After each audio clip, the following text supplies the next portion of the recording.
Irregular pattern आहे मान्सूनचा, त्यामुळे सगळा गोंधळ होत चाललेला आहे.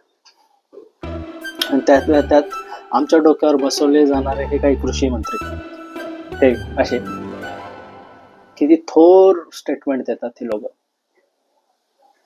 हे अशी मैं तो ये कहता हूं कि आप पुरुष ही नहीं महापुरुष है, महापुरुष महापुरुष. जुनाई डेटा आहे, पाऊस नाही धरणात तर काय लघुशंका करू काय म्हणणार आहे, असे आहेत काही. असंवेदनशील आहेत, इनसेन्सिटिव्ह आहे, यांना काही फरक नाही पडत. इलेक्शनच्या टाइमला हे लोक म्हणजे आपण वोटर आहोत म्हणून मोठ्या मोठ्या घोषणा देतात, मग नंतर सगळं विसरून जातात. आत्ताचंही सरकार तसंच आहे, पहिलेचंही सरकार तसंच आहे. मी कोणत्या एका पार्टीबद्दल बोलणार नाही, मी शेतकऱ्यांच्या आत्महत्याबद्दल बोलतो. कारण की गोदी जो मीडिया आहे तो वेगळ्याच गोष्टी दाखवण्यात हे आहे. जाती, धर्म, मंदिर, ऑपरेशन सिंदूर, पहलगाम अटॅक, हे तेच आहे ना त्यांना दाखवण्यासाठी. तिथून TRP मिळतो ना, व्ह्यूज मिळतं. शेतकरी आत्महत्याबद्दल कोण बोलणार आहे? काय घेणं देणं शेतकरी आत्महत्याबद्दल कोणाला? काय गरजच नाही ना. आता बहुतेक जण म्हणतील मी कर्जमाफी, वारंवार कर्जमाफी, खूप पैसा जातो. तर इलेक्शनच्या टाइमला तुम्ही कोटी कोटी रुपये उधळतात तेव्हा कुठून पैसा येतो? भारत सरकारचे जे आताचं गव्हर्नमेंट यांनी एवढे कोटी कोटी रुपये उधळलेले, हा तो डेटा आहे. स्टेट गव्हर्नमेंटने एवढे कोटी उधळलेले, हा तो डेटा आहे. ऍडव्हर्टाइजमेंट मध्ये फक्त तुमचे फोटो सगळीकडे दाखवतो, शेतकऱ्यांच्या व्यथा दाखवतो. शेतकरी लढतो, कधी शेतात घाम गाळून, कधी रस्त्यावर उतरून, शेवटचा उपाय म्हणून मृत्यूला मिठी मारून. हा लढा फक्त जगण्यासाठी आहे, हा लढा सन्मानावर जगण्यासाठी, पिढ्यानं पिढ्या चालत आलेल्या त्या शेतीला जीवन ठेवण्यासाठी चालला आहे.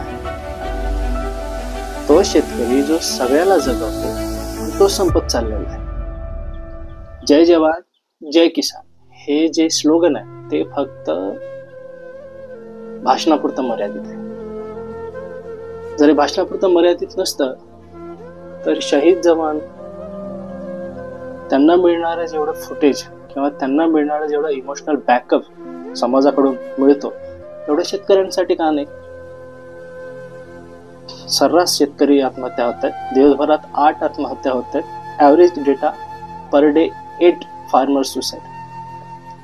जे महाराष्ट्र राज्य एवढं कृषी प्रधान, एवढं प्रगत, एवढं समृद्ध, एवढं संपन्न आपण म्हणतो, ते farmer suicide capital, farmer suicide point बनत चाललेलं आहे. फक्त सरकार जबाबदार आहे? नाही, आपण सर्व जबाबदार आहोत. शेतकऱ्यांना आपण मान सन्मान देत नाही. एक छोटा डेटा सांगतो तुम्हाला, छोटंच उदाहरण. जेंटलमॅन आणि लेडी म्हटल्यावर आपल्या ध्यानात काय येतं?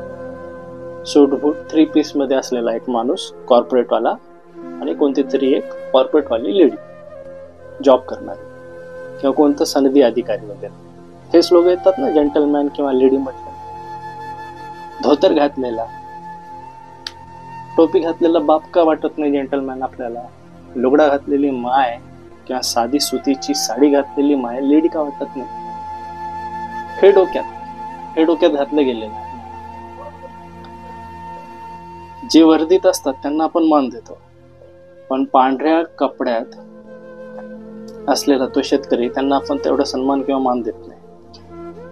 फुकटात भेटतं ना, तुम्ही मेहनत करता ते खरं आहे, पण फुकटात जे ताटात भेटतं